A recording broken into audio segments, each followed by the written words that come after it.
Okay, here we are again today, guys. Getting dark. Figured I'd shoot this one real quick. 1987 YZ250. Nice all-around bike, nice clean bike. This is a rider. This isn't a restored bike. It's been gone through by somebody else. It's cleaned up. We touched up a few little things. Let me grab the camera. We'll do a walk around, take a nice look at it. Okay, so here we are. 1987. First year of the white frame. YZ250. Very nice bike, very smooth power. Not the most powerful bike out of the class, but did very, very well. A nice, reliable bike. These bikes are actually very reliable. Every YZ I've ever owned has been a very good bike. I'm a Kawasaki guy, but every bike has been a very good bike.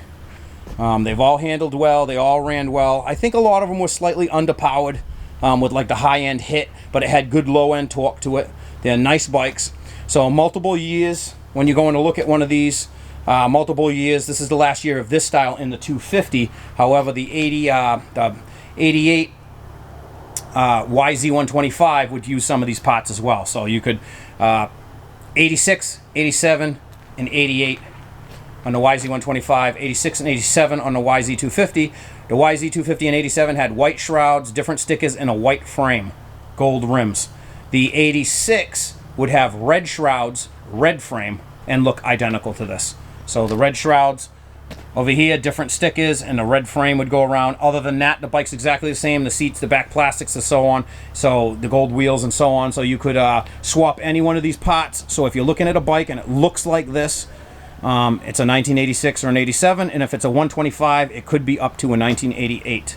But 86 was the only year this body style that will have a red frame. So a lot of you guys are buying bikes and looking at bikes, and you don't know what they are. The person selling to you doesn't know what year they are, and so on. So we put up a bunch of videos like this with walk-arounds, and we try to tell you what it should kind of look like, what the original stickers look like. We don't really have like stick-it-up bikes in the wrong year, this and that. We try to keep them as stock as possible. See our McNasty Customz stands? We have 40 stands that we built for our bikes. So I try to keep, I know that was a little out of topic, huh? I try to keep these bikes looking as stock as possible, and I try making these videos walking around for a lot of you guys that want to type it into YouTube and so on, because I see you guys all on the vintage pages asking, well, what year do you think this is? What year do you think that is? So maybe if you guys like and subscribe, you can see that I got a bunch of bikes on here, and we're only growing the bike collection, and you could see, hey, that's the exact bike that I have, and then you kind of know what years are what years will fit what. Plastics, motors, pieces, and so on. So in 1987 is the last year of this YZ250 body style. 1988 and 89, technically 90 and 91. I mean 88, 89, 90, 91, and 92 YZ250 would be a different body style. And those would be red and white, and then they would change into the, basically I call it the pink and white. It's magenta, the pink and white YZs of 91 and 92. I have a 92. I'll actually clip it into this video real quick, and you can see what a 92 looks like. So yep, nice bike right here. Very nice bike, very comfortable bike, old school, nice ride, real reliable, good machine. Nice bikes, man. So if you can get your hands on one of these, I would recommend it. I mean, you can get one of these things up and running cheap. It's just basically they paint the plastic, they paint the fake air. I mean, it is an airbox cover. This black piece is the airbox cover, but this is all one piece of side panel, and then they paint it black to make it look like the airbox. And that scuffs up, so you just touch that back up.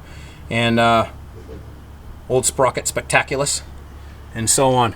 So yeah, if you could pick up one of these for the right price, I recommend grabbing it. Whatever you can do. Nice machines. Look how nice. Got a nice fucking nice factory pipe on there. Nice. The gold canister on a shock. And weird with the shocks on these bikes is one thing probably a lot of you don't know. Can you see it right here? This cable right here? This cable goes into the valving of the rear shock, and it goes to the brake pedal. So when you're riding fast into a corner and you hit the brake pedal, it pulls the cable, and it actually stiffens the dampening inside the shock. So that's something not a lot of people know that they do, and that is a YZ only type thing that I've ever seen. So, yep, there you go, guys. McNasty Customz. Let me throw a picture of this pink one, 92 that we have in stock, just so you can see what the next body style of this bike is. This 87, last body style, last year. McNasty Customz, guys. Like and subscribe, please. And guys, this is the 1992 magenta and white.